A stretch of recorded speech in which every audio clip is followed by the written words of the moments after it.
This weekend, the kids from the George Soros-funded Never Again movement took their childish message of living to adulthood to D.C. The turnout for the March for Our Lives rally was sure to be as small as the activists themselves. Not a lot of people here.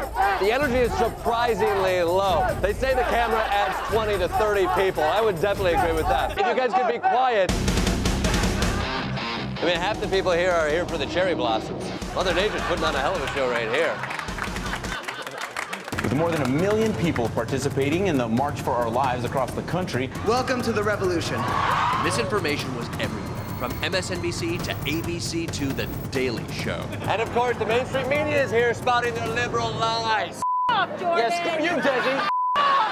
Drinks at 5? Yeah, 5:15. Hard Rock Cafe, gotta get that popcorn shrimp. I'm going to earn each delicious morsel of shrimp by exposing some of these kids who don't know the first thing about guns in America. We spend 35 hours a week in the classroom, and if anything, students are on the front line of this battle. Here's the problem. You guys don't have perspective. You're in it. These things affect you directly. You Exactly. Need to... Okay, you're out of your lanes. I came out today because I was affected. My family member died to gun violence, and I think it's important to stop gun violence on the streets. Our generation is stepping up. I wanted to speak to that. Is there any way you guys could step down? Yeah, we are actually super informed voters, and we're willing to go to bat for certain issues like gun violence that really affect us in our communities. Who paid you to say that? We care about gun control. Why do you care so much about gun control? I don't want to get shot. I also have a good point, which is, don't come at my guns, bro. I get youth culture, notice the meme. So I wasn't surprised to see kids obsessing over this hot new protesting fad. But as I looked out on this sea of teen optimism, I noticed something even sadder and even desperate-er. Adults trying to get all up in on this whole activism thing. All these adults trying to fit in with kids, it's whack.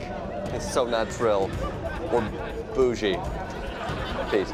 Maybe I'm too old to act like a youth, but this is not a kid's game. It's important stuff. Social activism is like, it looks as good on adults as skinny jeans. It's like everybody trying to regain like the glory of voting for Al Gore. We do want to inspire him. I mean, like. Oh yeah, he looks incredibly inspired. Yeah.